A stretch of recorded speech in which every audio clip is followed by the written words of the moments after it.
All right, everyone, you can relax. I brought in a legend. This artist and animatronics expert and puppeteer from his work with Jim Henson in the Star Wars series and many other epic properties. But we're going to get to the bottom of it. Please welcome legend Dave Barclay to the show. How are you, buddy? You look good. I'm very good. Yes, good to be on the show. Thank you for inviting me along. Thank you. Well, we you can only improve things from our standing, and I look back there and I see Labyrinth posters Yes. and characters behind you. Tell us a little bit about that real quick. Well, that's one of the posters I got from Jim Henson, who thanked me for working on the film. And the character in front of it is the character that Jim wanted me to build for Labyrinth, which was the string puppet version of Sir Didymus, which I Didymus. designed, built, and then performed on the movie in 1984. So yes, 42 years ago, I think that is. Now, how much of Crazy. Sir Didymus' operation is actually classified? Because you showed me some of how it worked over drinks with like a reel system, and I don't know if we are we allowed to reveal that? Is that trademarked someplace? No, no. I mean, because this particular version of the puppet is a replica of the original that I Hmm. built all those years ago. Original parts, original fiberglass cast from the original mold, always approved by the Henson Company when I was doing it. I said I'd like to make my own one, and they said sure. So I created an exact duplicate. The actual fabric on his arms is the actual fabric that was used on the real costume. Same with the fur on his legs. That was I think, just one last bolt of fur we found in London back in the day. So it's completely irreplaceable. But Hmm. I still had some, and I kept it in a box. So anyway, he is Sir Didymus, marionette, and because we were filming in various different locations and different situations, um, he constantly had to be every shot. He had to be a different length of string, and that can take ages to run up and down. And certainly when you're doing, like, I think 30 feet was sometimes the height I was at, just going up and down the ladder 30 all their times for string. And I thought this isn't a good idea. So I came up with a system with spools, like a whole series of spools that you'd wind up, and all the strings would go through the control up into the spool, so you could wind it up or wind it down to make sure that the puppet was the correct height for that specific shot. Because sometimes I could stand on parts of the set, sometimes I'd be in the lighting rig, so it would depend on where I had to be with the puppet as to how long the strings would be. So this was this crazy thing that was important to me. No, Just that's the level of detail that I wanted to get to, of being trying to break the mold and push the envelope and what could be done with a marionette for film. well, the puppeteering in that movie is actually exceptional, and that's a good opportunity to break the fourth wall and tell our audience some of the magic that you're 30 feet up and that there's adjustments that have to be made if the puppet needs to go over a bridge or jump on Hmm. something's back. And, Yeah. and with your system, it's like you made all the shooting.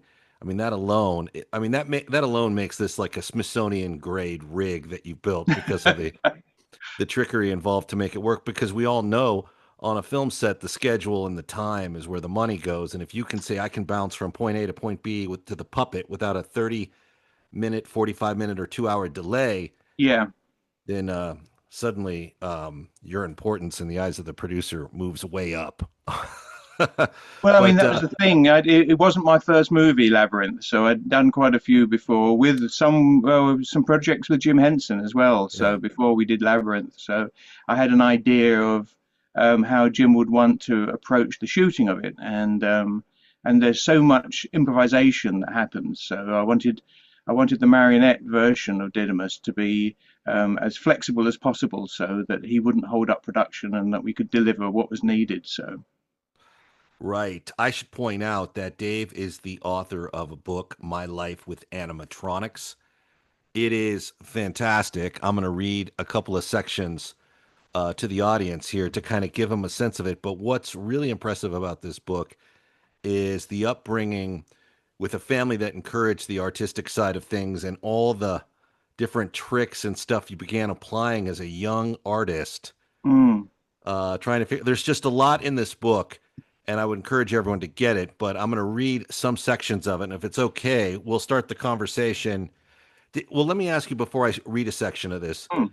did you started working with Jim Henson on Dark Crystal, correct? On Dark Crystal, yes, in November 1979. Which that led to Empire Strikes Back, or that led No, to Empire was Jedi? beforehand. Empire was my first movie, and Uh-huh. so that would have been I started in the spring of 1979. We filmed Yoda in August '79, and I only got to meet Jim Henson when he turned up on the set on Empire to do a practical joke with Kermit. So, so it was all suddenly there's this guy behind us while we're down in the depths of the Dagobah set, and Jim's got Kermit, and Frank switches out Yoda for Miss Piggy. And they suddenly both jump up into shot, and the crew go nuts, of course, so they're expecting Yoda to reappear. Where's the footage for that? Is it out I there somewhere? don't know. There are still images of Yeah. Jim and Frank on the Dagobah set. There must be some behind the scenes, I'd imagine, unless they hadn't actually rolled. If they weren't Mm. rolling, because back then, of course, every frame of film was costly, so they didn't ever Yeah. run film just for the hell of it. Where today you can run a digital camera constantly, but back then it was very, very militarized in its focus of making sure you didn't waste any film if you didn't have to. So, but yeah, So so that was my first time meeting Jim, and then because Frank Oz and Jim were directing Dark Crystal, and I'd worked with Wendy Midner and Kathy Mullen on Yoda. Kathy was going on to perform Kira in Dark Crystal. Wendy was making the Gelflings, and they said, "Well, you should come along and join Dark Crystal." So I became the very first British puppet maker on Dark Crystal in November '79. fantastic. Let me introduce the audience to a bit of your book, if I can. You ready? Yeah. Okay. I had a good time reading this, actually. This was an impressive book to read. I should also point out it's dedicated to Pat, Graham, and Duncan, your Yes, family, who my have family. supported you and probably made life way more magical. You know, I wrote a book too, and I dedicated it to my family because without them, nothing happens. Exactly. Yeah. Yeah. So, Everyone's helped me on the puppet builds. Pat, Graham, and Duncan. When I'm up against it, they'll come in and help me. So they've actually physically helped me with the different puppet characters I've made over the years. So yeah, they're right. definitely part of the team. So let's read a bit of this. All right, stand by. Hmm. I'm gonna do my best to give this operatic justice. Yes. Looking forward to it. And I should also point out the book jumps around, but every page is gold. So Hmm. don't take what I read as a pass that you don't have to get the book. You cannot really express all the magic that's between the covers on this thing. So this will just give you an idea of what you're in for when you purchase it. Um, what had I done? It was 3 a.m. in the middle of the night on the 14th of August, 1979, and I was alone in Stuart Freeborn's makeup lab, having just taken Yoda to pieces. I was working on Star Wars Episode 5, The Empire Strikes Back. During the previous evening, I'd been puppeteering Yoda's cable controlled eyes for Frank Oz when one of the eyes stopped working. Producer Robert Watts, who was Jeremy Bullock's half brother, Hmm. um, sorry, I have to add a little bit Yeah. of Yeah. Yeah. Yeah. I didn't put that bit in, but you're all right. It's true. yeah, and because Jeremy always was very open about crediting Robert for getting the part of Empire Boba Fett. He Of a was always Fett. very, Yeah. yeah, he was always very endearing to Robert. Producer Robert Watts insisted the eye must be fixed by 7 a.m., typical producer, the next morning, and I was tasked to take Yoda back to the makeup lab and inform Stuart Freeborn. Except when I got back to the lab, everyone had left. This Yoda was the second animatronic head, and the original puppet built by Stewart had also broken down, so Stewart was currently in the process of fixing it. As Yoda was the last sequence of the production. When Stewart's Yoda broke, there was nothing else to film, so Robert Watts had implored Nick Maley, who's done this show, Hmm. and Graham Freeborn to quickly assemble a backup Yoda so they could resume filming, and this was the head in front of me. This was the very head in front of me. In front of me. Yes. I should point out Barclay is doing an audiobook so you can get all his classic Shakespearean Yes. prose. And this was the head in front of me. What should I do? I could have left the second Yoda on the table and gone home, but I decided to try to fix it because you're a professional. I knew that was way beyond my pay grade, as I was the most junior trainee and least experienced, but I felt I had no choice. Yoda was needed by 7 a.m. the next morning, and I was the only person about. Surely I could get it fixed in an hour or so. I'm going to skip to some of the details you give, but it comes down to you essentially come to a conclusion that, oh, that should easily fix it, but actually it wasn't. As I spent hours on multiple attempts. I should also point out too, real quick, there are great photos in this book. Yes. Incredible photos. Mm-hmm. And if you can forgive me, I'm going to continue to read a little bit. Mm-hmm. Each time it failed. Something lasted a little longer. Sometimes it broke immediately. Maybe I was rushing it as I wanted to get home. Maybe it was my increasing panic level at my failures. But by 3 a.m., Yoda was still in pieces, and I had exhausted a half dozen repair options with nothing working. Panic started washing over me. As I recalled, Yoda had cost an estimated $1 million, with Empire having cost a $30 million budget. So the stakes couldn't have been higher.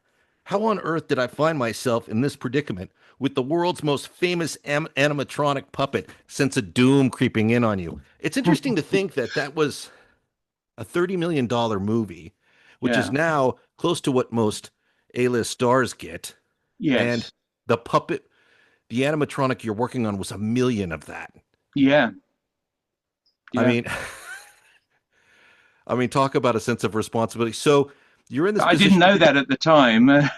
no, but No, I so mean, I didn't know how much he was when I was pulling him apart, to be honest. But I found out afterwards. It's like, whoa, okay. you know you're working.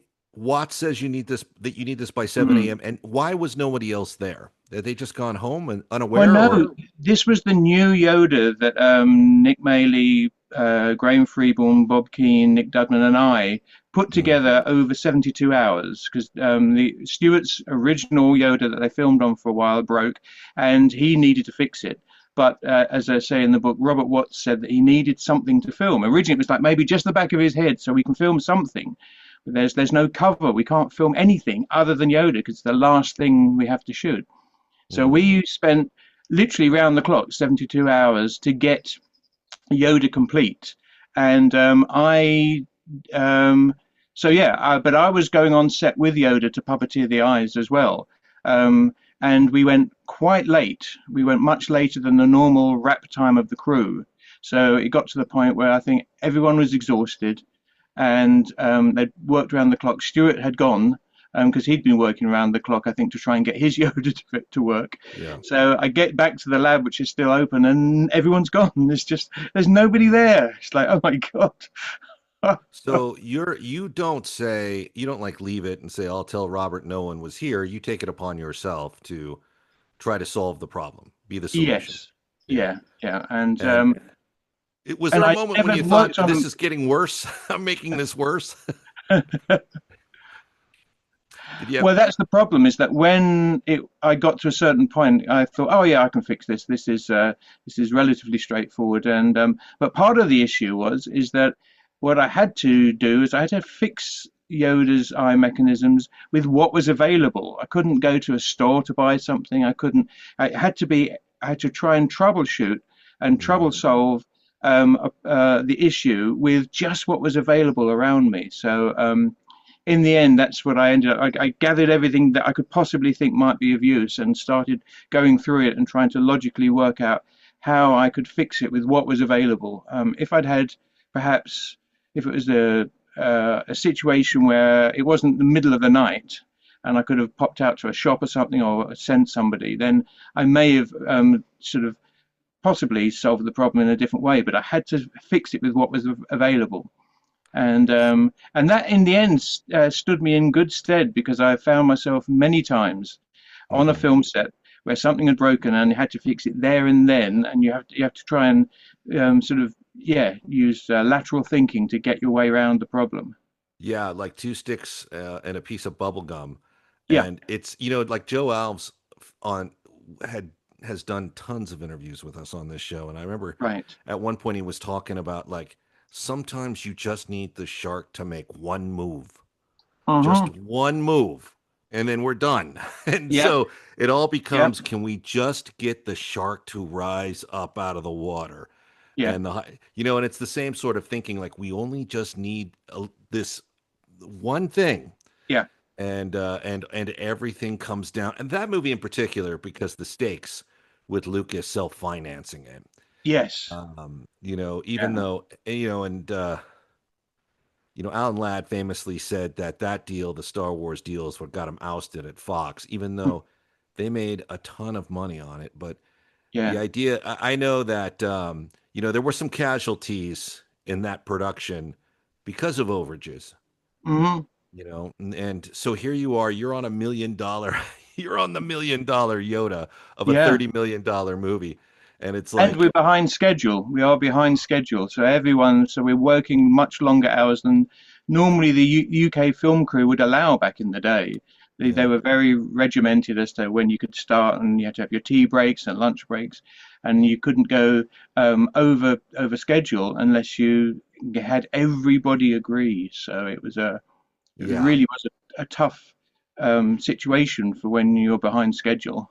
Do they still vote if they're going to embrace the overtime, or is that no longer the Yeah, I practice mean, of how they do it? usually they will each part of the different union branch Yeah, will discuss whether they think it's okay, and usually some money's involved. So of course. you got to get into maybe double time, overtime for certain situations. So Somebody um, said it might have been some of the Colonial Marines on Aliens. They would say, they joke that you get to the end of the day, the mhm, crew had to vote if they wanted to give you any additional time, but the additional time was like 15 to 30 minutes. And yes, so oftentimes the vote would take that long. And then they'd be like, well, we agreed to stay, but now we're past it, so we're leaving. and, and there was like these mounting frustrations of like, hmm, I think Americans and British crews have gotten a lot better at working together. And sometimes it's been pure gold, of course, but yes. there were moments when some people who were new to the British turf or the operations at Elstree that like, no, this is how it goes down here. And somebody else was completely blown away by the tea cart, which I think is a brilliant idea. I think that's great for morale, and somebody like was on a set and a tea cart came in and like the director flipped, what is this, and Yeah. it might have even been Raiders. That might have been a Raiders of the Lost Ark story from Martin Casella or something. And once you get in the practice of what the tea cart is, and you don't Hmm. mess with people's tea cart, okay? No, because that's your legal 15 Yeah, minute break. Everyone has to have a 15-minute break in the yeah, morning and in the afternoon. And yes, they bring the tea cart, the trolley as they call it, bring the trolley in, and but you pay for it. It's not like craft service in the US where it's all free. You pay for your sausage roll or your bacon sandwich or your cup of tea or coffee. You pay for it yourself. I think it was a bit subsidized, so it wasn't like full price, but even so, you still had to pay. well, you and I and another one of our resident legends here, Toby Philpott, who Hmm. co-puppeteered Job at a Life with you, Hmm. we were looking at the Return of the Jedi call sheets, and I'll jump to that in a minute. But one of the Right. interesting items on it was it said tea cart for 60 people. And then there was a Yes. second unit one that said tea cart for 30 people or something like that. Yeah. But I mean, that's such a good move for morale. I'm in favor of it. And if you can expect it and you can work it into your day efficiently, it's a great thing to have and people appreciate it. Like if you're draconian with these things, there could be a bit of a rebellion in the undercurrent. So, Yeah, you I know, mean, the Brits have to have their cup of tea. That's the way it I works. get It was it. I very get much in every form of industry and business. There was always a tea break, morning and afternoon tea break when everyone had a cup of tea. So, There you go. And look, we're not here to disrupt tradition. Let me read a little more of the book. This all is a right. fun book. I got to tell you too, I'm going to reassess that. I've got to tell everyone to look at this great photo here. Look at this. Ah, yes. Look Now at that's that. Yoda with Nick Dudman's cap and my glasses. Um, I took photographs back in the day. We were told we were not supposed to, but I did. I snuck a camera in and took photos, Yeah. and but was told for decades that I could not use them. People could not see them. But just getting on for close to 45 years, I think, when I started looking into getting the book published. Had to go to Lucasfilm, and they said, "Yeah, okay, it's that's fine." They basically took me that long to get permission from Hmm. Lucasfilm to actually publish them. So yeah, so these photos no one's seen before this book. So You know, there's hundreds of photographs in it, um, and I can yeah. So you just it's just like it just goes on, and so yeah, various yeah. different Star Wars, different all the way through. So it's basically full of lovely photographs, most of which no one's ever seen before. Yeah, these photographs, the selection of which is fantastic because it really accentuates the stories you tell on the page, and it gives people a look at the historical artists' profiles that Mm, are in this. So let me read a little bit more because this section I really like, and I should point out I'm skipping way ahead. There's too much in this book to preview. Like this is a great book and a great buy. I mean, I'm literally bouncing like probably I'm now on page 70. right. Yes. So, and I'll just read this. One of the reasons I believe Yoda was so successful was because of Stewart's head sculpture. As a makeup artist, everything he sculpted had to appear natural while glued to somebody's face. And I think it was his ability to make the clay look like flesh that made Yoda appear so real. All right, and then I'm going to skip ahead here. Hmm. Yoda's filming was imminent, so Stewart asked us to work on Saturday, the 4th of August, to ensure Yoda would be complete. Did we cover that you actually managed to get the Yoda on set? I did, yes, yeah. I got it So we literally did. by the skin of my teeth. I think I We fixed it did. about 6:30, having Yeah. been up all night. So, and then went to set with it. Correct me if I'm right. Nick Maley and Stewart showed up, and they at first, I think, saw the pieces of it and were a little alarmed. But once you demonstrated that you fixed it, they were relieved, correct? Yes, yeah. Well, but Stuart initially he was the first person in, and when Stuart, it's like, "What are you doing?" It's like there's not his Yoda, it's the other Yoda. But what are you doing? I said, "Oh yeah, the eye broke," and I said, "But I've just fixed it, and I'm gluing him back together again." And it's like, oh, and I didn't know whether he was going to tell me off initially, and Mm. I don't, not sure if he was sure what he was going to do for like He having the was, gall to even do this. yeah, Could he was see, calculating. It's like, how do I yeah, react? How do I react? and then he said, "Oh, well done, very good," and then Yeah. went off back to working on his Yoda. So, Well, listen to this. Filming was imminent. Yoda would be complete for the first day of filming on the 6th. I briefly saw Frank Oz arrive for his final fitting, and before we knew it, Yoda was taken to the set to start filming. I continued working on the foam cast and made duplicate mechanical parts for his eye mechanism. A few days later, Yoda had returned to the lab. His delicate eye mechanism had stopped working, so Stewart had locked himself in his office for peace and quiet and set about to fix him. Robert Watts spoke with Graham Freeborn and Nick Maley about creating a backup Yoda. So we're bouncing now to the hmm, previous, before the early start of the yes, yeah, the yeah, earlier story. A backup Yoda. Uh, so production had something to film. Nick gathered us together and explained we would all work around the clock until it was completed, until we completed the backup Yoda head. Excuse me. hmm, My strongest memory was around 4 a.m., holding a hypodermic needle as I carefully threaded a single yak hair into the needle, then punched it into Yoda's temple, leaving the hair behind in the foam skin. Every single hair was punched into the foam by hand, and it took us many hours to reproduce the almost bald look, which is Yoda's hairstyle. We were all laughing and lightheaded from lack of sleep, but finally, the backup Yoda head was complete and ready to go to the set. Bob, Nick, and Graham were particularly exhausted as they had done, and I think Nick actually told a version of this story, like sleeping in mm, the lab or taking a nap mm, in the lab, mm, as they had done the bulk of the work, but we were all relieved to have finished. Stewart hurried into the lab. He told me I needed to go to set. One of the puppeteers had become allergic to something and couldn't work, so they needed someone to stand in immediately, and Stewart had suggested me. Before I had time to think, I was holding Yoda's eye controls and getting instructions from Frank Oz.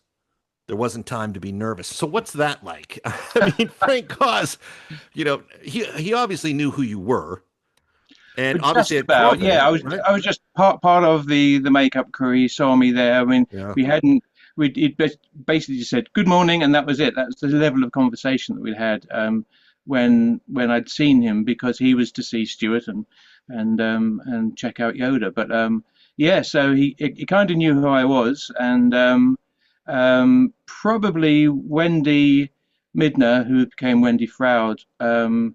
May Right. have mentioned me as well, because I was working with Wendy, was in the build crew building Yoda's body, sculpting his hands and feet. And in fact, she sculpted the very first original Yoda foam head that then Stuart ended up completing his version of.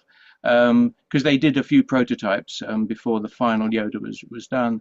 So yeah, so suddenly I had to go to set, and so I just walked down onto the Star Wars stage, and I knew the controls because I'd helped build them, because this was the backup Yoda that we threw together over the endless nights, and then I just tried not to screw up. Basically, I tried to do what Frank said. So Yeah. Toby Philpott told a really endearing story about Frank Oz from the set of Little Shop of Horrors. He was walking to the studio, a limo passes him and mhm. brakes. The window comes down and it's Frank Oz, and he's like, "Come on!" And Toby was shocked, but Frank invited him hop in the director's limo so we can get there on time. But what he said was special about it was that most directors he had heard about would not do that kind of thing. And Frank was like, "Come on, jump in. There's plenty of room." So give me your impression of Frank.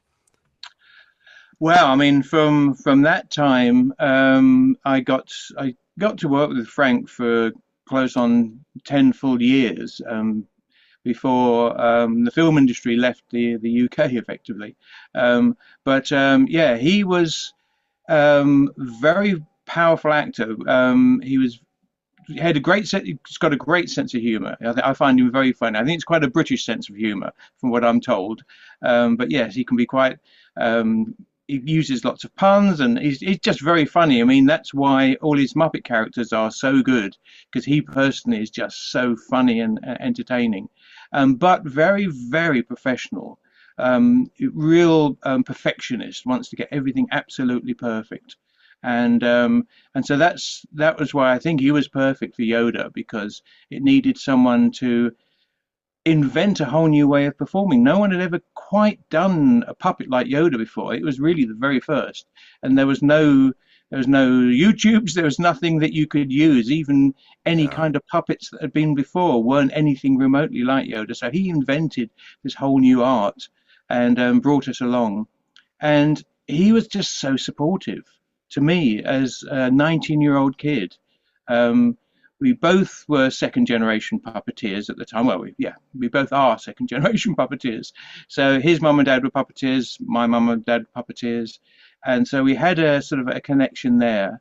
And I was an old soul as a teenager. I was very much an old soul, and very I wanted to be very professional and diligent. So we got on great, and I did my that very first afternoon covering for the eyes, and I thought that would be it. I thought, well, there won't be any more than that. But at least I've got to do some puppeteering. That shot might even make the film, and but no, Frank liked what he did. What I did. He saw rushes the next day, which is when they project the film, because it's not like video these days where you can instantly see what you've got.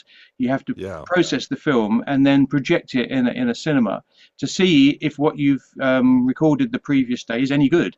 So he went to rushes, looked and liked what I did, and said, "Yeah, no, I'd like you to like me to stay on the eyes." So again, if I'd done a terrible job and he didn't like it, then I wouldn't have been on the Yoda puppeteer team. But I guess I did sufficiently well enough to stay on. His puppeteering is adequate, as Peter O'Toole once said to a Yes, famous yeah. puppeteer.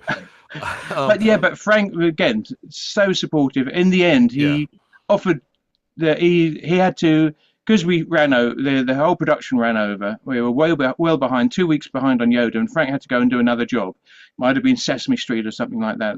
But he had to go off, and he was contracted. So he had to nominate someone to take over, and he nominated me at Yeah, 19 to take over Yoda, that's which is just like that's part of the crazy. book here. That's part of the book here. You know, you and I Yeah, were at lunch with Toby, and we yeah, were laughing about the Frank Oz, the actor, and not yes, just the puppeteer, but the actor. And the yes, scene we were talking about is when he's like the detention teacher yes, supervising the test in Spies Like Us with Chevy Chase and Dan Aykroyd. He's just sitting there to see how they're cheating because he just knows they are, but he yes. can't quite pinpoint how. Oh, excuse me. I'm sorry. My fault.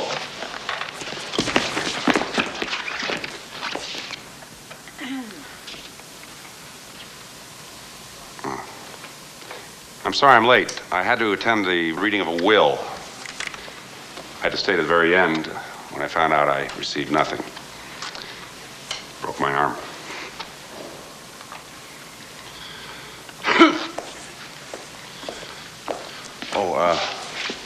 Would you hold my wallet while I take the test, please? There's $1,000 in there. Or maybe there isn't. You know what I mean? Are you saying I can take this money if I help you pass the test? What do you think?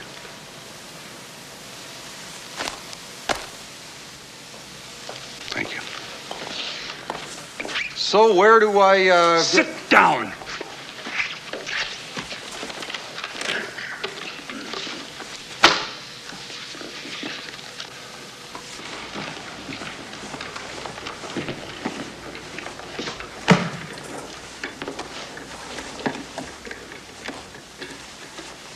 You may begin now.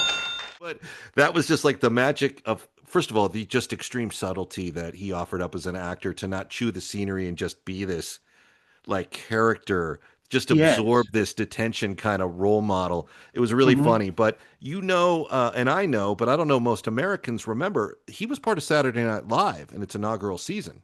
Yes, They had, yeah, because the Muppets, the Great Fog, and yes. and that was Frank. So yeah, Yeah. Pluvius, which was Jim Henson, and we had Jerry Nelson, and just all the characters. I loved it, but there was some writers, I believe, who didn't like Muppets and didn't like puppets, and so there was some friction there. So I don't think, I may be wrong, but I don't think that the Muppet writers were allowed to write for themselves. You quite So possibly, quite I mean, yeah, so I know who we can ask, but yeah, quite right, possibly. so yeah, so it basically, I think it lasted one season, but they were the first kind of stylized, more creature kind of puppets that Jim had created. Up to then, they'd been very much like the Muppets and Sesame Street, but these ones were more textured, more creaturey. Not to the level of Dark Crystal, but you can see there's a definite progression in Jim's mind and the designers building the characters as well. My understanding is that from the writers on Saturday Night Live that there is still a wall that Jim and Frank scribed drawings on, and it's behind glass now. Yes, That they've kept it as like yeah. a tribute to them. Yeah, Uh, because they didn't have a. I don't think they had a proper dressing room. They were like, oh, you can right, go under the stairs or something like this. right. You're And so, puppeteers. Just yeah, yeah, you're puppeteers. It's like, and pull up a so, bench next to the craft service cart. And but you know, Saturday Night Live didn't know what it was ultimately going to be anyway when they were no. working through that first few Mhm. episodes. So it makes sense that like a wizard, they would try things and it doesn't all stick. But when you show up to do Yoda and it's your first day, had you had dialogue with Frank prior to that? Was he surprised to see you, or was he just like, okay, next man up, grab it, grab the controllers and let's do this? No, I mean, no. So it's basically they needed someone to do the eyes, and of course, this Right. is before any mobile phones, and there weren't. So they needed somebody on the spot. So Stuart knew that I was second generation puppeteer, so he said, "Oh, we'll give David a try." So I And got my try. So I just, yeah, literally went down and said, "Oh, nice to meet you," and here's the controls, okay. and and that was it. So yeah, it really wasn't. I mean, it wasn't that we'd had masses of discussion. It was like literally in at the deep end and just here you go and don't screw up. You know, it's classic because there's actors who don't break character when they're on a Hmm. set or at lunch, and there's a part of me that just wished Frank would give all his instructions in Yoda's voice, even during the break. I know he doesn't, but I think it must have been fascinating. The thing you must have been wondering, I'm sure you knew it was going to work, but you probably were wondering about the overall like plug-in that Yoda was in the movie. You'd seen the first one, no doubt, and now you're Yes. working with this puppet and you're going, this is a bit of a different direction because so much gravitas was put on that character. Hmm. This wasn't like a bunch of cantina warriors. This No. was like a pivotal, and I've heard some people since say, we really didn't know if that was going to work. Hmm. When it came time to watch the movie, were people going to buy Yoda as this force master? Yes. And of course they did. Of course they Yeah. did. But were Yeah. you wondering that? Were you like, or you're just probably so consumed with the work that, Yeah. I'm just consumed with the work and trying to do what I can to um, stay with Frank's performance when I'm controlling the eyes. uh That because that was the bulk of the work that I did was the controlling Yoda's eyes, and because he did have an eyebrow that moved up and down, but it really didn't change his sense of what he was thinking. And yeah, it was Frank's a like the, really active actor, so right. and he wanted Yoda to act. So we were using the eyes and the squinting of the eyes and the little movements of the eyelids to sort of kind of do what eyebrows do, and using the the mechanics that we had. Right. So even though he would frown, if he squinted his eyes, that would give a different emotion. And so that's really what I was focusing on primarily was trying to match the emotion um, of Frank's performance in the eyes. Take a moment and talk to me about the professionalism of Mark Hamill Hmm. in these sequences, because for those who don't know, it takes a lot of patience to work with puppets because it doesn't move as fast No, when puppets are involved. And Mark was pretty exceptional in this case, wasn't he? he was. Yeah, absolutely. He was really, really wonderful. And it was, and you can read about it in the book. I won't go into details, but it was because of Mark Hamill that I got to work on Empire Strikes Back. So I actually knew him before I was employed on Empire. I had met Yeah. him. I can't really say I knew him, but I'd met him and we'd talked. But what I didn't know when I met him at that time is he was a puppet collector in his early Really? 20s. He collected lots of different puppets from around the world. And so he liked puppets. Some actors, they are not happy with puppets. Some people don't care for them. Mark loved them and was just his performance also is partly why Yoda is so believable because you believe Mark believes. Yeah. If Mark's performance wasn't so good, it wouldn't work as well. It's amazing that so yeah the reaction from Mark to all of Yoda's expressions and performances. Um, Any any truth to some of the Dagobah R2D2 reshoots being done in George Lucas's pool? I honestly don't know. I honestly don't know. Someone will lecture us about it, I'm sure. Yes, yeah, no, I honestly don't know because so much of my experience was Yeah, at Elstree Studios in London. So I yeah. didn't go on the Return of the Jedi. I didn't go out to the desert to film the barge sequence, the exterior barge sequence. So I didn't go into the redwood forests or anything. So it was all studio work in Elstree Studios in London. Yeah. Was my experience. So. Well, they were known to, employ some serious magic and piece these things together. I mean, Harrison Mhm. Ellenshaw, of course, was Yes. in that Rebel Commando sequence, but done in Marin County, Right. that he did with Jim Johnson, who later became the director of Captain America. And, Yes. Ralph McQuarrie and all those guys were standing around. They were like, we need one sequence. The movie was long since packed out of England, and They were like, Mm-hmm. okay. And it was actually, I think, a game as Harrison defined it. It's like, all right, we're going to pick the best actor will say the line, the second best will be able to nod, and the third will stand around looking like a complete doofus. Group 7 and 10 will stay behind to fly the speeders. As soon as each transport is loaded, evacuation control will give clearance for immediate launch. Right, sir. And so they all, they take their props accordingly. I have to say again, though, the photos and the personal touch in this book is really part of what brings it to life and makes it such an unusual read. Of all the stories, of all the Star Wars books and production books, there is, they don't all have the personal touch with the magic. Yeah, well, there's me in the corner there, Frank, and then Yoda. And again, just there, you're talking about what was my views on Frank, who I think's brilliant director, and probably certainly at the heights, probably the world's best puppeteer. Absolutely phenomenal. So obviously for the book, I had to get in touch with everyone to get permission. I had to get permission from Mark Hamill, etc. If he's in the book, I have to get written permission from him that I can use the image, as well as from Lucasfilm. So I got in touch with Frank, and Frank basically said, because I know this, Frank doesn't like behind-the-scenes photos. He and Jim didn't like to give away the game with how the Muppets were done. He liked to keep the magic of it, and Frank's always said that. He's always stuck to that. So nearly always he will say, no, I don't personally approve behind-the-scenes photos. So, and I knew going in that there was a likelihood that Frank says, well, David, that I don't like them. So, but he said, but because it was me, he couldn't refuse me. And I was just like, that was just so lovely.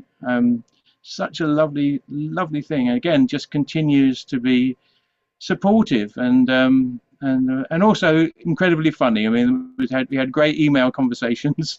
I think we were both chortling either side of the emails. But yeah, so we didn't actually speak, but I got the pictures in there because of Frank's wonderful nature. I think Frank understands what's at stake here at the end of the day.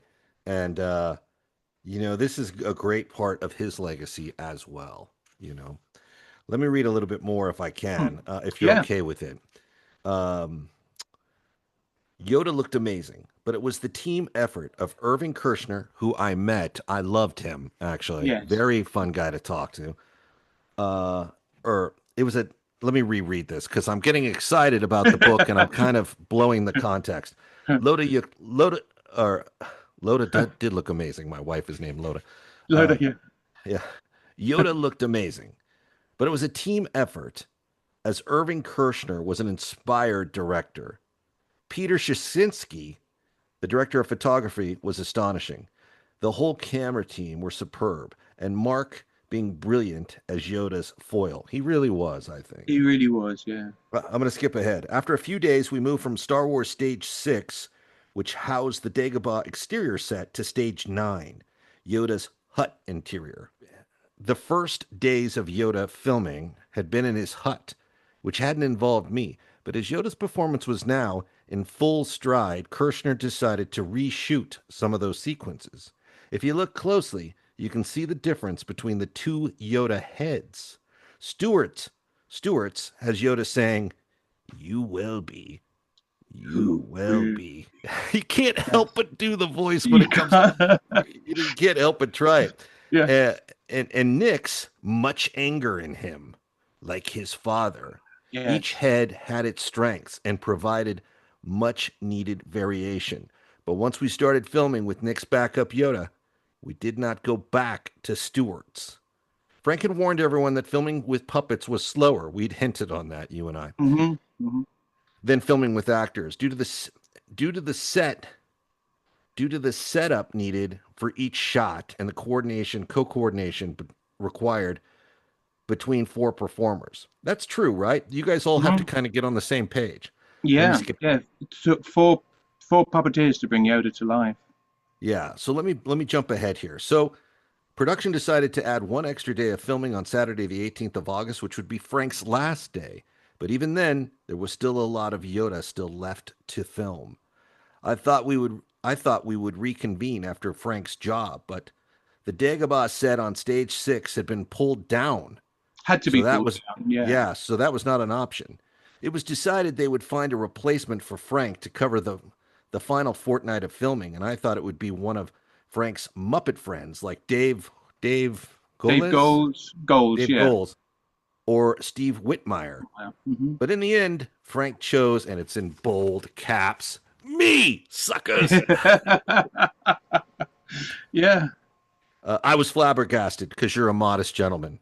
He told me I knew the character, I knew the sequences, and I had done well as a lighting stand-in. He said I'd be fine, just be Yoda. There you go.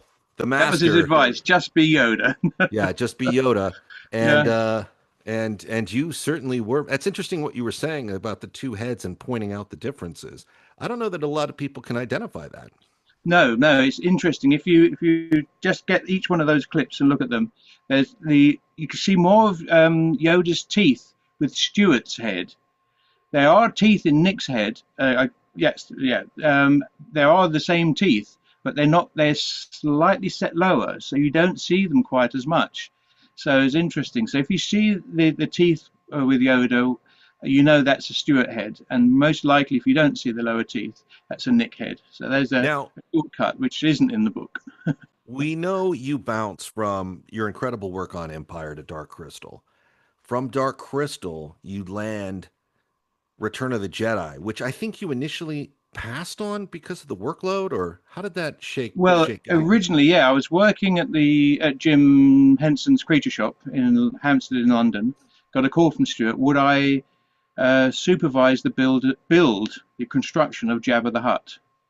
And I said, because the new big character in Star Wars, the new like Yoda. And I said, I'm sorry, I'm contracted to Jim Henson, and I've got this amount of work that I've agreed to do. So I'm really sorry. I was devastated that I was going to turn down a Star Wars film. So I was a bit miserable, but I carried on. And then, but a few weeks later, Stuart called back up again. So, hi, Stuart. He said, would you like to be chief puppeteer for Yoda? For Jabba, I should say. Would you like to be chief puppeteer for Jabba? And I said, yes, I'd love to be chief puppeteer for Jabba, but I am going to have to check with Jim Henson. So I had to run it past Jim, and Jim said as long as I had completed the work that I had to do for Dark Crystal, the release of Dark Crystal, then he would release me to go and be chief puppeteer for Jabba. Okay. That shows a lot of character and class for Jim Henson to allow you to pursue another epic opportunity, which they knew it to be. They knew that was going to be fantastic, and to let you get your work done and bounce. Yeah. Because a lot of times people are very possessive of the art departments, and they don't like them. Sometimes people get fired for even taking the call. Yes. So Jim was so unique that way. He was I think he really appreciated talented people, and if he saw someone with potential talent, he would like to encourage them. So again, it was I think he was in good because at that time, the time I got the phone call, there were only 2 animatronic supervisors and builders at the Jim Henson Creature Shop. Everyone had been let go after Dark Crystal. There were only myself and Lyle Conway. We were the only 2 puppet makers. So and so I had a permanent job. I was the first British guy to get a permanent job at the Creature Shop. So it didn't finish. I started as the first puppet maker on the beginning of Dark Crystal in November '79, and then kept going through all the way through, past into Labyrinth. So Jim was very supportive, and it was amazing that I was allowed to do that, because they also released me so I could do Yoda again with Frank, on Jedi. So there's so many stories related to that kind of thing. Everyone, particularly towards the end of the production, is starting to look for the next job if they're not housed in a studio-based apartment. And Harrison Ellen Shaw was saying he was wrapping up his work on The Black Hole, which he would get an Oscar nomination for, with his father, right? The legendary Disney Imagineer, Peter Ellen Shaw. They were wrapping it up, and he gets the phone call. I don't think it was from Watts, but he gets the phone call saying, do you want to do Empire Strikes Back? We're crewing up. And he'd worked on Star Wars. And something to the effect of him hanging up, and he was like, "Yes," and just telling the black hole crew, "It's like, well, you guys got it from here, right?" There's something to the point they were done, and he was like, or somebody came up and said, "Well, what are you going to tell your dad?" And he's like, "I'm going to tell him I'm out of here. I'm doing the next Star Wars movie. What are you talking about?" And he had done Star Wars, doing Pete's Dragon during the day and Star Wars at night, when no Wow. one knew what Star Wars was going to amount to, and he kind of like did it as a side job, like, "Oh, what am I doing this Death Star for? I'm going to have to." What is this? This isn't, I mean, the things you do to pay the mortgage as a young artist, but then ultimately Yeah. it was like, Star Wars is what? And then, of course, the sequel. So I can see that there must have been some built up agony when they're like, "Hey, you want to bounce over and do the third Star Wars?" Because by then it was gold. And you're Yeah. like, oh, but Jim Henson, to his credit, Mm-hmm. what a generous human being. Yeah, absolutely. And I mean, it was my first movie chief puppeteer role. Yeah. Because I'd worked as a puppeteer from time to time throughout the Dark Crystal. I certainly did cable controls for Frank with Augur and the Chamberlain, so I continued the same work that I'd been doing on Yoda previously. Now, but this was my big break. This was my big break of becoming a chief puppeteer in a feature film, and it happened to be the new big baddie on the latest Star Wars film. So it's like, wow. Again, the vision How of lucky. the vision of these producers to create first a Yoda, then a Jabba the Hutt, and thinking it's going to work. Because if you walk through that set, you wouldn't know what you were looking at if you weren't on the production. I mean, Brian Wheeler, who played both a Jawa and an Ewok, said they would climb out of the. You probably know Brian, right? I would think. Yeah. So he would say the Jabba, when no one was in it, would spook him. Yes. Like it would just kind of like look, like the eyes were locked. And he said, I didn't like to be around it when the team wasn't puppeteering it. Right. He said it really made him nervous, and he wasn't being funny. He just was like in awe of this thing. And there is some footage of you doing like the guide track. Yes. Right? Yes, yeah. gold. Because again, when you're filming, like I think in every movie, pretty much every movie, the puppeteer does a guide track and they bring in a celebrity to do the final voice. Cue skiff guards. Come in. You will bring Captain Solo and the Wookiee to me. Your mind powers will not work on me, boy. I am not affected by your human thought patterns. I was killing your kind back when it meant something to be a Jedi. Nevertheless, I'm taking Captain Solo and the droids. You can either profit by this or be destroyed. Stand by to laugh. The choice is yours, but I warn you not to underestimate my powers. There will be no bargain, young Jedi. And so even with Frank, with Yoda, it wasn't planned for him to be Yoda's voice. Lucas, I think, tried 17 artists to try and find a Yoda voice, didn't like them, and went back to Frank. So initially, Yoda's voice wasn't going to be Frank Oz. It's just that Frank's performance, his puppeteering, and the voice went so well together that no one else could quite find that balance. So Frank got the voice. Yeah, it worked really well with Frank. I mean, they've done a real good job with the voices and the decisions and the linguistics of those earlier movies. Now, talk to me about when you reach out to Toby Philpott, who's one of my favorite human beings. He's mine too. Yeah. Yeah. He's so tragically lovable, Toby Philpott. I think there's I kind of wonder if if he's actually Satan, because he's so likable. And he's one of my all-time favorite guests around Christmas, because he despises the holiday. So of course we got to get him on. But you reach out to Toby, and how does the idea of Toby working with you pop into your head, and how does that go? Well, basically, I'd first met Toby on Dark Crystal. So that'd be about 1980. He came in as one of the performers for the Mystics and the Gartham initially. And so he came in, and I I knew his father years before. Since I was about a small child, I knew his father, Panto Puck the puppeteer. Toby really wasn't following particularly in the puppet world, but had been exposed to it, so I knew about it.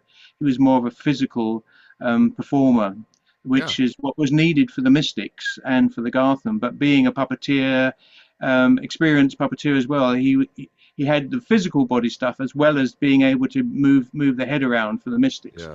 So he was a really good choice, and we got on really well on throughout the course of Dark Crystal. It became very much an extended family because we were there every single day for 6 months on end. So when it came to doing Jabba, couple of things as well. You need somebody about your height, about the same size for Star, and someone that you don't mind literally having your left arm squished by his right arm. It's so close inside. So, and inside this blacked out void inside Jabba, fortunately, neither of us are claustrophobic in that way. So, but I thought he would be the perfect performer for it. So it's black inside the Jabba puppet. You can't even see each other. No, well, we could see each other by the light of the television monitors. We had these little television monitors right on our chest, so we could see, because we couldn't see out of Jabba at all, so it was completely sealed in. And so the only way of knowing what Jabba was doing was looking from a video camera that was up in the lighting rig pointed down at Jabba. And the back is sealed, right? So you can't, if you need a breath of fresh air, it's not like you can pop through the back turret. No, you can't do that. But actually, the way he was for most of the filming, we could get in from underneath, because on his plinth that comes out in the main palace room, that had to move out, and then there was the pit. So everything was raised sets, so that they could have the Sarlacc pit below. So we were able to climb underneath Jabba, come up through a hole in the middle of his tummy, basically, and then Toby would sit down on a little seat, and then they would put an extended box for me to stand on. So I would stand doing my part with Jabba, with my right arm, doing Jabba's right arm, my left hand doing their jaw. That's what I was going to ask. So you're the jaw, because I know Toby was the left arm and tongue. Yes, and head movement. And head, and you're the right arm and jaw. Jaw, yeah. And between us, we're doing the body. So we're both going. There's through his chest piece, which we called the cockpit. We reached through to get our rubber arms on. Now, if we both moved forward at the same time, Jabba would move forwards. Move back, he would move backwards, because he was self-supported on springs. So we weren't carrying the weight. We were just steering him around, pushing him around. But if I moved backwards and Toby moved forwards, he would rotate. So depending on what Jabba had to do, we had to physically do all that with our bodies, then the specifics of the hands, and then obviously when I'm speaking, I have to make the jaw move with the voice. So, yeah. It was, I remember thinking when I was a kid that they used the voice of Toshiro Mifune for Jabba. It sounded like those samurai tracks to me, you know, and he's like, oh, you know. Yes. And it's not, but as a kid, you know, you don't have access to the internet, and it's not in your encyclopedia. There's a thing, kids, that we used to have to work with. It was called the encyclopedia set, Britannica usually. And you would have to go to these books and pull it out, and you would have to, the value of reading, you'd have to be able to read your way through it. Yeah. And you know, it was like we didn't have all the access to it. And so if you weren't in the theater and read the credits closely, you didn't know. But it sounded like one of those old Kurosawa samurai movies, you know, where he would, like Senjuro or anyway. But it was an excellent choice of voice. It was good. It was good. I mean, it was an excellent collaboration of players, from the voice to the puppeteers. And, you know, Simon Williamson told me his best day on Return of the Jedi was the day he graduated from being the floor slug 6'6" to Max Rebo. Because he's like, finally, I don't have to be under the stage floor anymore. It was like liberation. It's like Lazarus had like climbed out. Jesus had moved the stone, and Lazarus could exit the cave. He thought it was like opera music and sunshine when he was able to climb up. So I can see where puppeteers are in these cramped spaces, working these mechanics and not fully it's not fully appreciated by those working that you guys are stuck in there until the next go. And I Yeah. wonder, do they know? Did they ever forget? You know, Baker used to say, or he told Bullock and me at dinner once. He goes, they would leave me in the R2 and forget Yes. sometimes. Yeah. And did they ever forget you guys were in the Jabba, or you guys could let yourself out? We could let ourselves out, though they were pretty good for most of the time. I mean, Yeah. the one thing that was the biggest thing was is that we would I think the call sheet says we start at 8:30, so we clamber under the set, get into Jabba just a few minutes early, and everybody comes onto the set, and then everyone starts working. Most of the crew never saw us. Once in a while, we would come out from Jabba if there was a big break and maybe speak with Carrie about some of the work that we had to do with Princess Leia, go back in.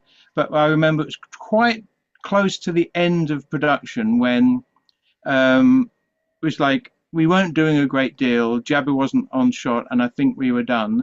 So we went up to I think, third assistant director, who's the different sort of styles of help the director, third assistant, and said, is Jabba done for the day? And he said, yes. Could you go and tell the Jabba puppeteers that Jabba's done for the day? And Toby and I looked at each other. We are the Jabba puppeteers. So this third assistant director this is close to the end of our shooting with Jabba, didn't even know who we were. Yeah, that happens a lot at our charity events. You know, we'll have the Lucasfilm, the Stormtroopers and stuff out. Yeah. And at the end of the event, someone will come up to me and be like, hey, great to see you again. And I'm like, who are you? And they'd be like, oh, I'm the Emperor, or I'm the biker scout. And I'm like, oh, because you interact with them all day. Yes. But then it's kind of like they see you, they know you, but you don't know them. And it's just one of those awkward things that are usually quite laughable. I love the work you guys did on it. And one of the things Toby and I were talking about, and Simon, was it's a shame, and I know the expense of it is the reason, it's a shame they don't, for honorary reasons, bring back some of these original trilogy puppeteers to do the puppet characters again in the new series, in the new Disney content. And of course, the price tag is the reason, but I think the fans would really appreciate if they brought you and Toby back to do some of the new Hutts, or if they brought Simon back to do Max Rebo, or one of the Gamorreans, since he falls down the pit with Luke. Yeah. And did that scene with a shoe off. He says he did that scene with a shoe off, but he said they didn't cut, so they obviously can't see that I lost my Gamorrean boot. Right. Wow. So I'm just going to run around and act big. The professionalism. See, it's moments like that where you can really test the mettle of the professionals. Like, keep going. The actor should never cut, no matter what they think, But, it's just, I look at these new shows and they're bringing back all these characters for affection purposes. And I feel like the way to complete the package is have the original puppeteers come back and do a day. And just think of the media around just one day. Or do I mean, to a small extent, that happened on the newer Star Wars. I know, for instance, Mike Quinn came back to do Nine Num. Yes, he did. And so, but he didn't. It wasn't a puppet. It was a walk around mask. So to me, it just didn't feel right. Just my personal thing. I mean, it wasn't Mike's choice. I think if Mike had a choice in the matter, it would have been a puppet for most of it. But there was a walk around version, a mask on a human. But all the Millennium Falcon stuff was Mike as a puppet, and it just gives a slightly different reality. And again, I just love the original sculpt as well. It's a shame that I don't think any of the molds were available to get, so everything was re-sculpted. So it looks close, but it's not exact, Right. And with Max Rebo, I mean, they look close, but it's not exactly the same, because a lot of that stuff, I think, was partly fabricated, where you just build it up as you're going. So everyone will be slightly different anyway. So yeah, incredible job by Mike Quinn too in Return of the Jedi for what the 2 or 3 different characters he was, right? Yes. Because in addition to Lando's co-pilot, he's one of these Hutt bad guys, and it's just kind of it's amazing how efficient the production was. Now, when you show up for the first day, well, let's take your very first day when you report was it Stuart Freeborn who called you to be on the job? Yes. So Stuart calls you the first day you go to see what you're going to be working on. Yeah. Walk me through that moment, that situation. Yes, it was a very cold winter, beginning of 1982, and so we walked into these basically warehouses that were freezing with everyone with thick coats. You can see Stuart wears a big fur hat all the time on the behind the scenes because it was so cold everywhere. So and I had actually popped along briefly from time to time to see the development of Jabba. Met with Bob Keane and John Coppinger before my actual first day, so I had an idea what Jabba was going to be. But the first day was to take molds of our fingers to do the finger extensions. So we did molds and then dental acrylic caps to fit on our hands. So Toby and I did that. So that was our very first thing, the very first day, making the things that would go inside the rubber gloves so that we could control the fingers properly. So that was the very first day, and just walking around and getting a sense of what was going on. And then the moment you are on the set for the first time. Yes, well, we're supposed to have had like 2 weeks rehearsal, but because, like always, the puppets either having problems or something broke, and things weren't working the way they wanted, so that the builders were working crazy hours to get it done. So Toby and I would do a little bit of rehearsing here and there, and we get to the first day of filming, and it's the first time you see Jabba. They're actually shooting that in sequence when Jabba says "Bo Shooter." So that was the very first shot that was shot Monday morning, I believe, probably around about 9:30. No, I think it took a little while for everyone to get set up, if I remember rightly, because it was a new set, had to be lit, had to get all the other cast in place, and then rehearse it through. And so, yeah, but it was our very first shot was Bo Shooter, welcoming. Welcoming I think Mark.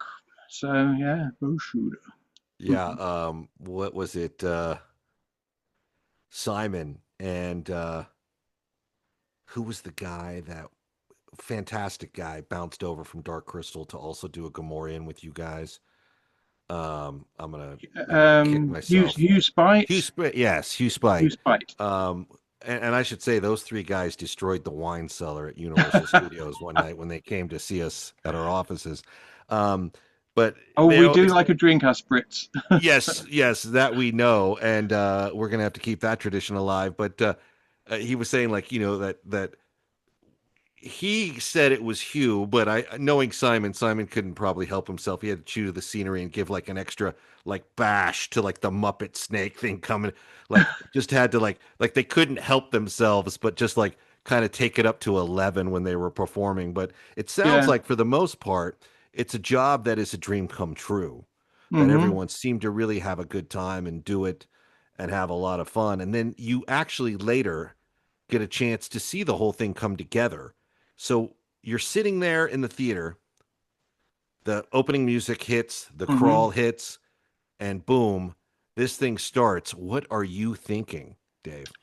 Well, I'm thinking, wow, there's a lot more Jabba in the final cut, because typically when you film a movie, you film something like a Jabba. As in Yoda, we shot a lot of Yoda stuff that didn't make the final film.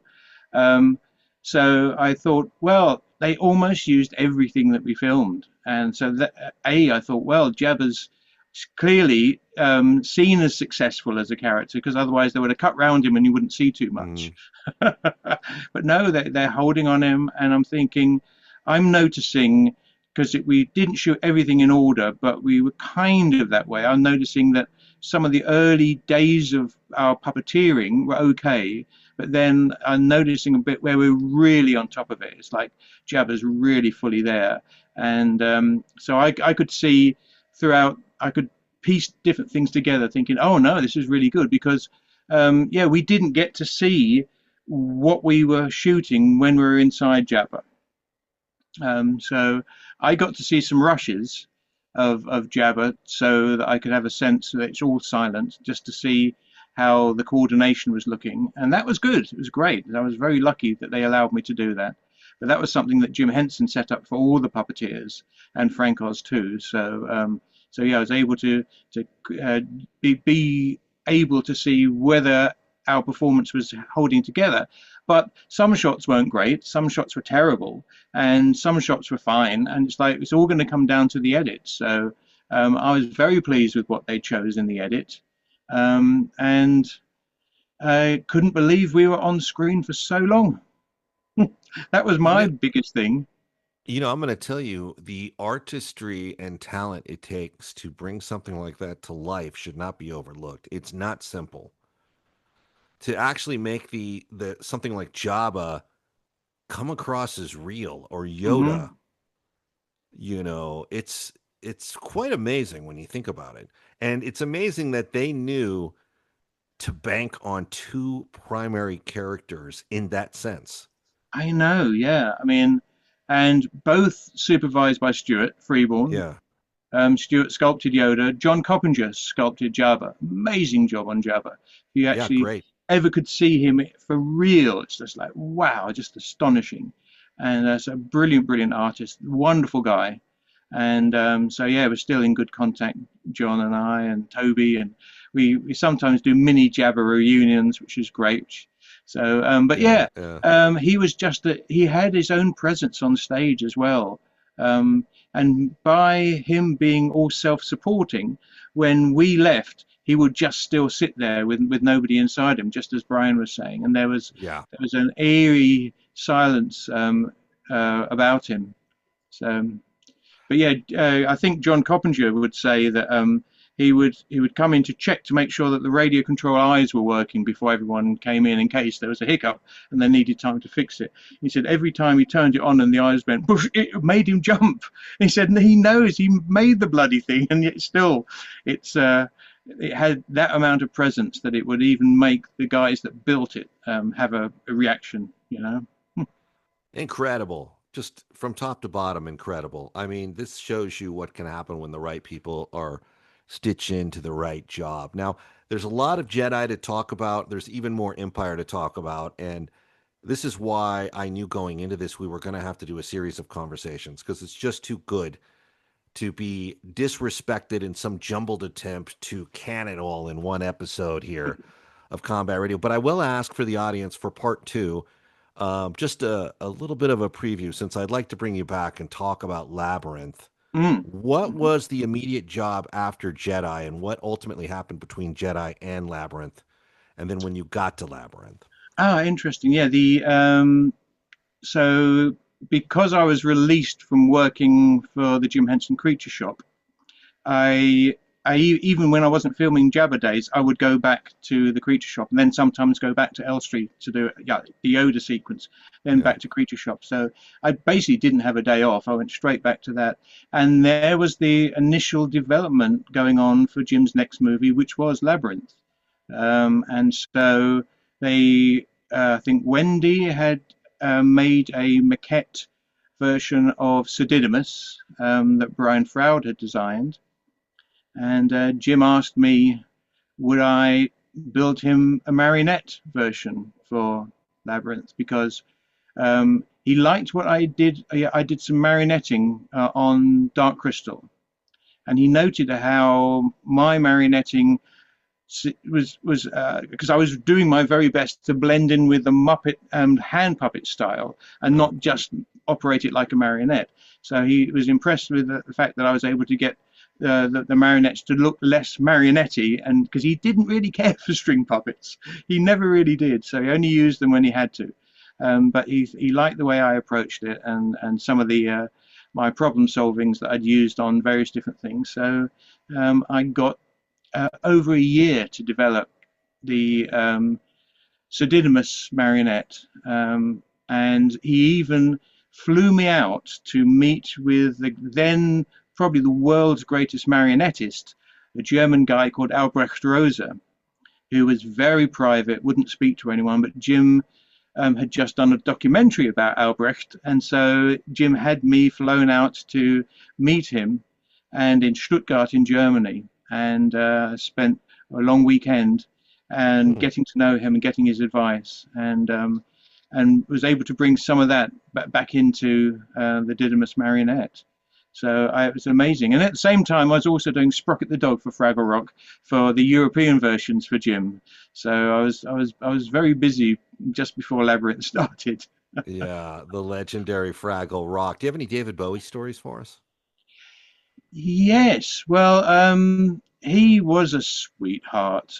He really was. I mean, most people of his power as far as this great artist would probably go around with a massive entourage, and there were some people that we worked with. Oh, don't look at the star, don't look them in the face, don't look them in the eyes, you know. So I wasn't sure what to make with David Bowie. He was as down to earth as you could imagine. He drove himself in. Most people require a car. He drove himself in and parked in the same car park as everyone else. So he was very down to earth, and Toby's got great stories, but the first main one is he did the first day the Dance Magic song with all the goblins, and at the end of the rap of the day, he said, right, let's go to the Elstree Bar, because of course you have to have a pub in a British film studio because no one will work there if there's not one. Yes, you do. So at the end of the day, he took all the puppeteers and he bought everyone a round of drinks. And so I got a pint of Guinness from David Bowie. Oh man, I hope you saved the glass, buddy. You know, he was a sweetheart. It's when you said he drove himself. A friend of mine directed him on a show for HBO. At Dream On, and said same thing. He drove himself, like showed up for work and kind of walked over from the parking lot and was like, where do I go? And fairly normal. Yes. And I love the fact that there has got to be a pub close by. You know, it's funny. My friend Warner Roth, who played for the New York Cosmos with Pele, was on the John Huston picture Escape to Victory, one of my favorites. Right. And he plays the evil German Captain Bauman. I don't know if you know the movie, Dave. Don't know. Michael Caine, Stallone are POWs, and there's a big Max von Sydow arranges what turns into being a big propaganda game. But he said that in the movie, him from the New York Cosmos and all these other players from Ipswich and Newcastle and Manchester United, he goes, the only way they could keep track of all these guys and know where they would be to shoot was if we built a pub right on the soccer field set. And they did. And it worked. They knew everyone would be in there. They never had to look for anyone. They were always 2 minutes from where the camera was set up and ready to go. Now, the condition of your actor can be questionable, but you know where to find your actor. So if it's a Yoda situation, like Robert Watts was saying, and you just need to shoot the back of somebody's head, well, you at least got that. I love everything about this book, My Life with Animatronics, by our friend Dave Barclay. There is an endless amount of pictures, stories, what people can learn. I mean, just look at this. Oh, yes, some beautiful conceptual design from my good friend Murty Schofield, who actually was one of the people 20 years ago said, Dave, you must write an autobiography. And kept bugging me about it every other year. So finally I said, I've done it, mate. Well, this book is great for film classes or puppetry classes. Like, that's what I was about to say was the insight into what it takes and what you can also achieve is just inspiring. Every page of this book is either endearing, inspiring, or exciting. And for all of you Doctor Who fans, there's this incredible moment too. Barclay is never one to be without some extra time on his hands. Yeah. I was 14, and so I was a big Doctor Who fan, and I got a Doctor Who magazine, and in the back it says how to build a Dalek for yourself. Right, I'll do that then. Look, this book even has a replica of a Led Zeppelin concert ticket. Yes. Look at the price on that, by the way. £7.50, yeah. Can you believe that? Led Zeppelin for £7.50? That was their very last ever British concert that I had a ticket to, but I was working on Empire on Yoda on the weekend that Stuart asked us to work, so I didn't go. I thought, there'll be lots more, but then I think there was maybe one European gig, and then John Bonham died, and that was it. So that was I actually had a ticket to see them live because I was a big fan back in the day. Yeah. So still am. So. Well, as Milius would say, the Led Zeppelin concert is temporary, but the film, the Yoda, is forever. Leon Vitali, who was Stanley Kubrick's assistant, always told a story on here before he passed away about how he asked to get off work early from a Stanley Kubrick set and said, there's a Michael Powell movie playing at the local cinema, and I'd like to see it. It's one of those movies where, like, it's heaven and earth, and I think, he explained it, I don't quite know the film, but it's heaven and earth.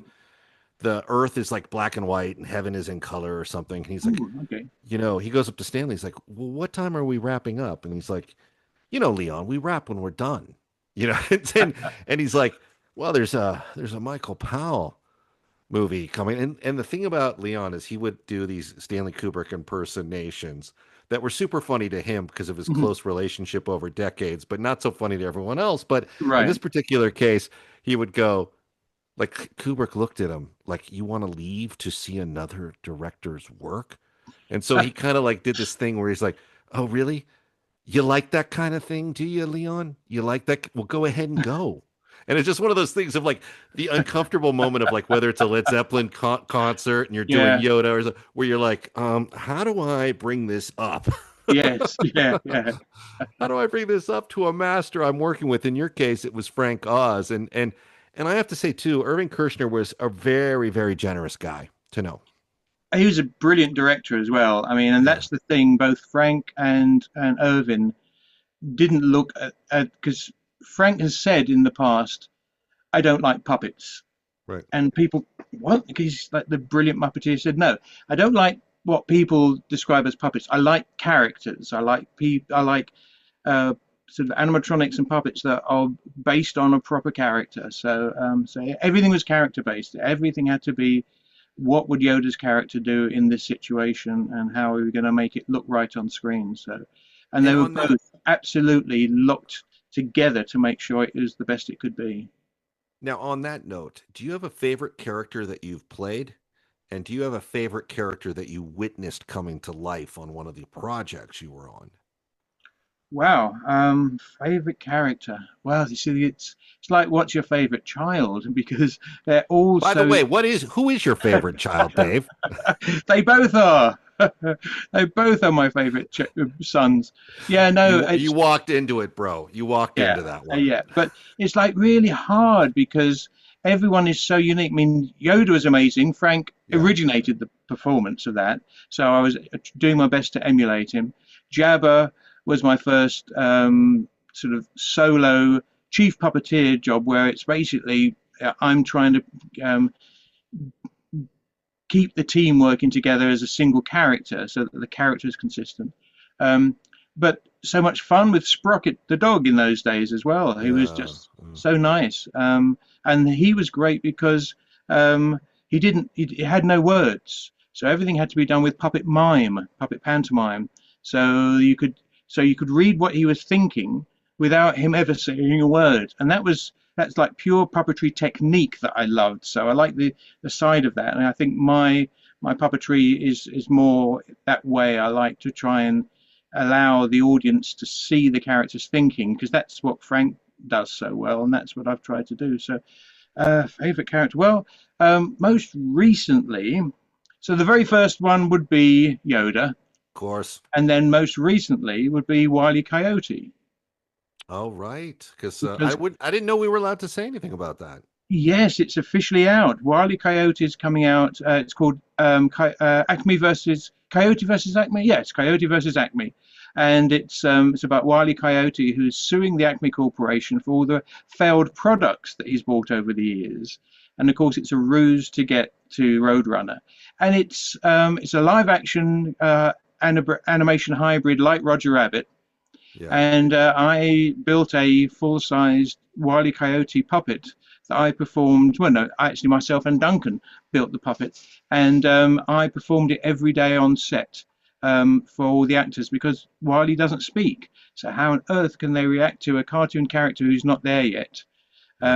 If there's not something that can act. And so my Wile E. was able to act with the physicality And that was just a joy, because I think initially people were thinking, well, why have we got like a rubber sort of a foam sort of coyote? And then everyone said, oh yeah, no, we couldn't have done the film without you. So it was lovely. It was lovely. And that's Yeah, coming out this year. So oh, exciting, man. And look, there is something to his lawsuit, if you ask me. There is some merit to that. Where the Acme company is concerned. I'm glad that they still turn to a genius veteran puppeteer to bring some magic. It's nice to know that the industry still likes to work with the real element and bring in those kind of artistic players, because, there's an argument now in every pre-production room about, or pre-production set of offices of, let's just do it all on a computer. And the CGI guys argue that too. They they want that, but it's nice to see that where, like, in some of these cases, they're still turning to the magic, to the old magic. Well, it was interesting on Coyote. There was one particular shot that we were filming, and there was a lot of crowd behind me, a lot of extras, and I'm there on my knees in black, holding the Coyote puppet and performing him. And so we do the first take, and I said, oh well, yeah, you've got the reference of it, you know what Coyote's doing, working with Will Forte, who's amazing, wonderful guy. I bet. And so I leave, and it's the visual effects supervisor who says, David, no, you go back in and do Coyote. I said, but George, that shot's going to cost you a fortune, because I've done a certain amount of visual effects. That shot's going to cost you a fortune, because there's no plate, and you can't. How are you going to paint out and fix all the people behind me? Because their process was to get rid of me and my puppet, and then replace it with animation that looks just like the Warner Brothers animation. So. And he said, that's my problem. The shot and the performances are so much better when you're in it with them. So I went back in and increased his budget. There you go. Usually the visual effects supervisors are the exact opposite. Because they think, oh, puppeteer is going to cost us money. But no, George was amazing. He was absolutely behind the whole idea of getting the best performance out of everybody. And that was why it was such a joy for me being Coyote every day. You say you increased his budget, but I would argue you increased the magic. Well, I've not seen the film yet, but the reports are it's the best integration of cartoon characters with live actors since Roger Rabbit, which I was supervising chief puppeteer for as well. So yeah, I wanted to get to some Roger Rabbit stories, and we will. Yeah, we're going to have to have a few more conversations about your stellar working career. I'm going to ask one question, ask two questions in closing. First is, do you have a moment where somebody, Bowie, Kirshner, somebody looked at your work and was amazed by it and said something complimentary? Oh,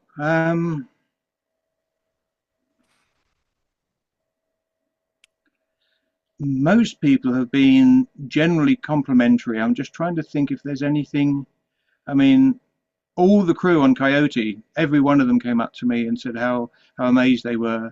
Mr. Tinkles on Cats and Dogs 2, which is him right there.